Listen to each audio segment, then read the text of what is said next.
Hey guys, welcome back to our YouTube channel. I have a really quick video for you today. I'm going to be walking through a brand new resource that we have available on our website. I dropped the link down below in the description box, but I also wanted to let you know that if you're not already on our email list, we send out all of our resources to that list first. And so if you're not subscribed to that yet, go ahead and get yourself on that list to make sure that you have everything that we create right in your inbox.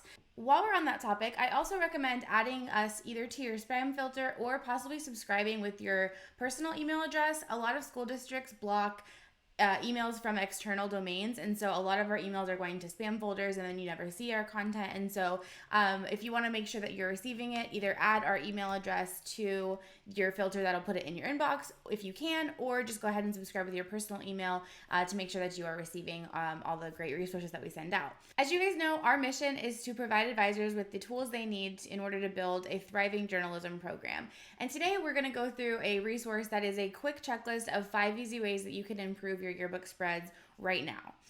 This time of year, I do a lot of one-on-one consultations with staffs, and we are looking for these things. And usually we can find one or two that we're able to improve on before they submit, for their final deadline, and they make those spreads just that much better. So right now, while you're in knee-deep in production mode, you're gathering content, editing photos, finalizing layouts, you're crazy busy, full of trying to make sure your spreads are complete, one, but also that they look good. And, we spend a bunch of time in the beginning of the year brainstorming and planning and creating templates and really have the best intentions. But sometimes at this time of the year right now, especially with a time crunch, or maybe you have had some staff members leave or someone got sick or just isn't pulling their weight, those great intentions kind of go out the window and you start to just get it done, just whatever you need to do to get done. And those best practices that we planned on doing kind of fade away. And so this is a quick checklist to kind of bring you back to center and make sure that you have the basics covered, as well as making your spread just look good, and make sure that you're also presenting your content and your stories in the best way, and making sure that you have some theme elements in there as well. A lot of times when I'm looking at staff's spreads at this point, they're beautiful. They might have had a beautiful template to start with. They put in their content, but they don't have anything related to the theme. And so finding a way to bring that back in, either through secondary coverage or a module, or even just changing up a headline, just ties every single spread back to your theme. So without any further ado, let's go ahead and walk through the tips. Like I said, the link to this PDF that you can download is in the description box below. So once you open the PDF, the first tip that you're going to see is talking about element hierarchy. And so this is really two parts. When you're looking at hierarchy, you want to make sure that you have at least one dominant photo. If you've done the delicious design or spread layout basics, we always talk very first thing, once we have our eye line and our axis established, the very first thing that we actually put on the page that isn't imaginary is the dominant photo.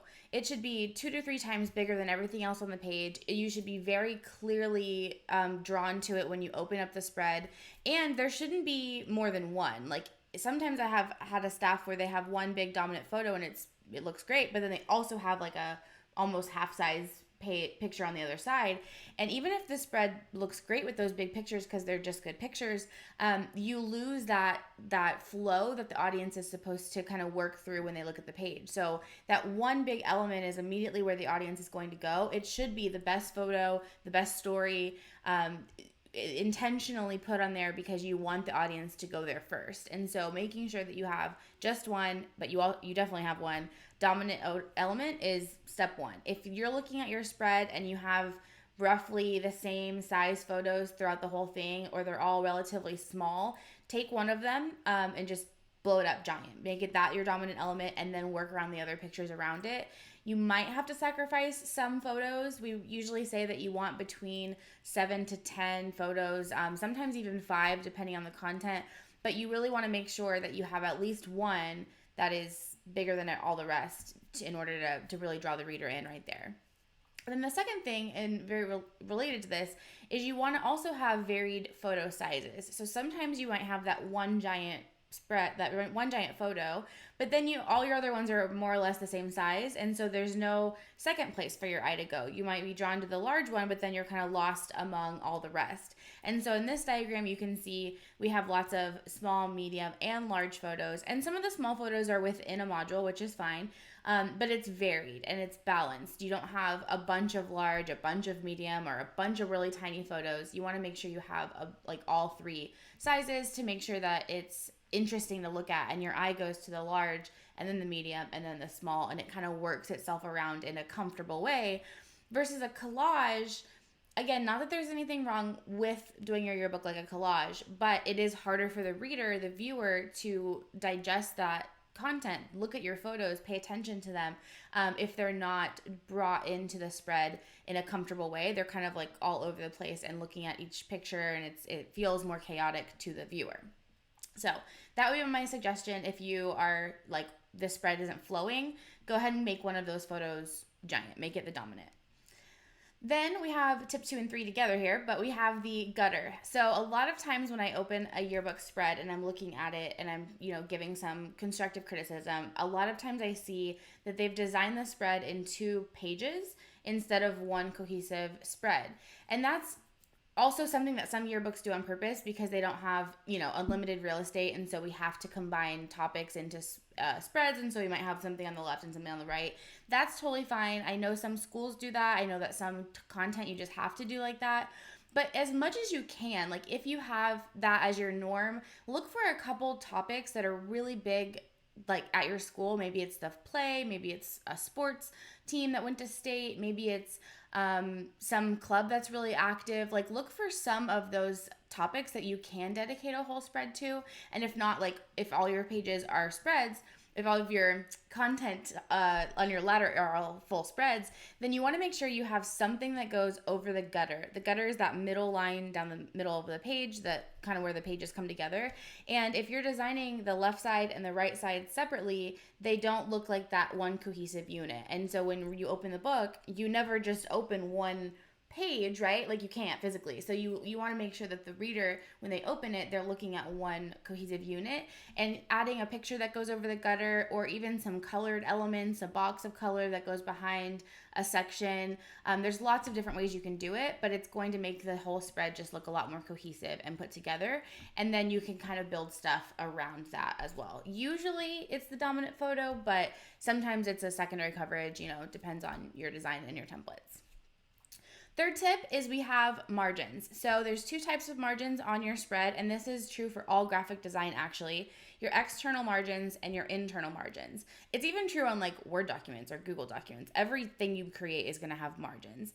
And so externally, those are pretty easy to follow. A lot of staffs do a really good job with external margins. They don't get too close to that edge, because I think we do a good job to harp about printing process and how you can get things cut off if you get too close to it. But you want to make sure you definitely check this on all of your spreads before you hit submit, because if you have text too close to that edge, or even if it's just not consistent around that edge, it's not going to look as good, and it has the potential of getting cut off in the production process. So definitely make sure, that all of your elements, your pictures, your everything, unless it's meant to bleed off the edge, is within those external margins. But then one thing that I think a lot of staffs could improve on is internal margins. So if you're not looking at your internal spacing in between elements and making sure that that's consistent, and then also that your photos are aligned, even just one little point up or down, it makes it not look as clean.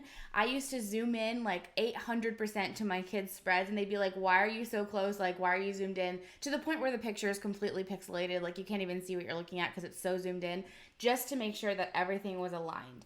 There are some tools within the design softwares that align things automatically, and so that helps a lot. But you just want to make sure that everything is evenly spaced. And so typically we want something kind of thinner in between elements, between regular photo groups, and then between sections. If you're doing modular layout or you have a section of secondary coverage, you're getting a little bit bigger space, usually 3 to 4 times more than the skinny one on your spreads to make sure everything has room to breathe, I like to say. So on this diagram here, you can see the bigger like rails of white space are these teal blocks here, and then the skinnier ones are the internal between individual elements, the red ones. Okay, so tip 4 is your storytelling. This is a little bit more of a granular edit. So the first 3 tips were purely design, and this does relate to design, but it's more so about how you're telling your stories.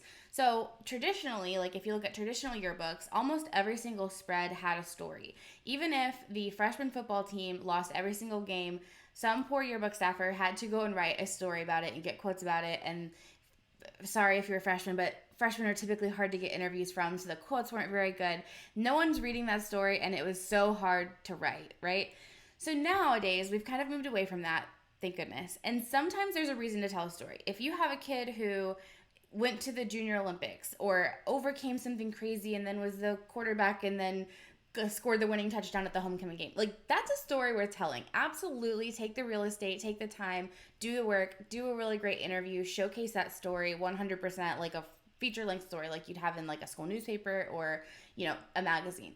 But if you don't have something that juicy, right, there's other ways to tell a story. So maybe on the theater page, you don't do a story about how they had a play and they had auditions and then they rehearsed forever and then they had 3 days of production and then they, tore it down before school on Monday, and it was a really great time because honestly, that's the same thing they do every year, right? Like there's nothing really special about that.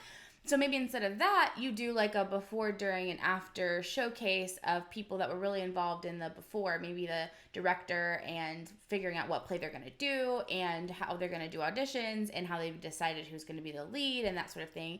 And maybe during, it could either be during rehearsals or it could be during the show. Maybe I had a kid one time like pass out during the performance, and so that was the story, and luckily they were fine about talking about it, but they just didn't drink enough water, and so they were talked about during the show how they had to have the understudy come in like in the middle of the act and take over. Like that's a great story, which also could be a feature story, but there wasn't that much more to it. So and then maybe after you talk about how, you know, they have to strike the set as soon as the performance is over because school is on Monday and they need the gym or the theater room for something else, and so it's a lot of work that weekend and you're exhausted, but you're like tearing down stairs you made and stuff like that. So there's other ways to tell stories that aren't big blocks of text, and so that's where this comes into the design. Is if you have a big block of text on your spread, I mean, it's probably hard to write for your staff, but it's also not very interesting for your student body to read. And so creating content that students actually want to read is going to be a lot better for everybody. So there's a big long list of possible ways to tell stories, and this could be used for your main story of the spread, but it could also be used for secondary coverage. And so that's kind of a bonus tip in this number 4 is that if you're looking at your spread and it's just photos and captions and maybe a dominant and a story, look for some way to tell an alternative or a secondary story, behind the scenes, or a you bet you didn't know, or a fast facts, something that gives the audience like a additional insight into that topic, something that's unique to the year.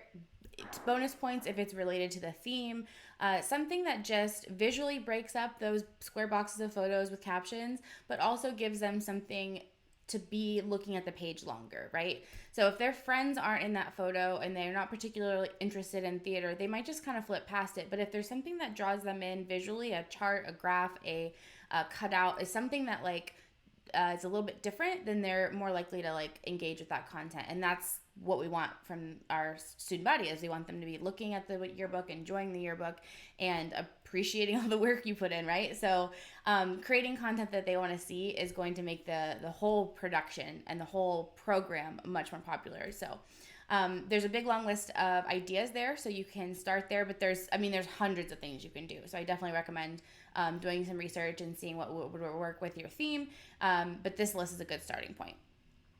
Okay, and then tip 5 is headline design. This one is probably the easiest thing that you can do, but it is something that a lot of staffs, I think, don't naturally gravitate towards. And so in newspaper design, like traditional publications, right, you have the headline at the top, the story below, right? Like that's how every Word document starts with the title and then it has the story below. Or even a book, it has the title at the top or the first page and then you go into the story. That's natural for us.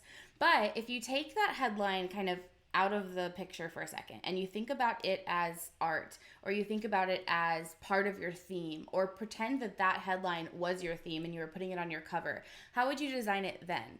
A lot of times there's 3 ways that you can make this look really, really great, especially if you have a really a great theme that has multiple words and on the cover you've used multiple fonts. You can do that on your headlines as well. So this is an example. Obviously this is a very long headline, but it says this is a really, really great headline. And I've used different fonts, different weights, different colors, and then I stacked the words together. So it takes a little bit more work because you're using different text boxes for each word and you're really customizing like each one and how they fit together. But then notice how the second, really, the orange one and the word headline kind of cuddle together. That's a really official term that I stole from hand lettering because I used to teach like hand lettering classes, like calligraphy and stuff. And so when those letters kind of fit together, they're cuddling together, that looks really, really cool. And it takes up that space really well, and it visually is just a lot more appealing than if it was just maybe in the font that is the first word this is in, and it just said this is a really, really great headline. It wouldn't even be exciting. It wouldn't feel like it's a really great headline. Versus this one, it's fun, it's bright, it brings you into the theme colors, it has some whimsical element to it because of that second, the orange, really.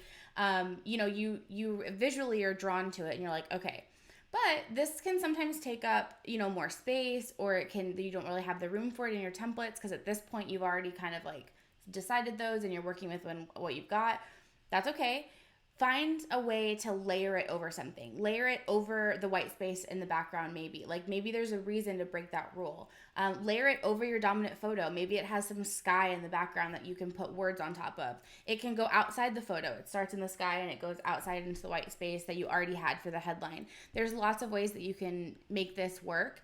And sometimes it just takes making something really, really big. So that brings us to number 6, or our bonus tip, which is it starts with the headline. Like if that's not working, make one of those words gigantic. And I'm talking like take up the whole page. You might not leave it that size. It might be really crazy and scary. You might be like, well, what the heck? Why would I ever do that? But it's just to see what happens, see what works, see if you like it, move it around, play with it. Because if a spread's not working, it's just helpful to see it in a different perspective. So take something, whether it's your dominant photo, make it even bigger.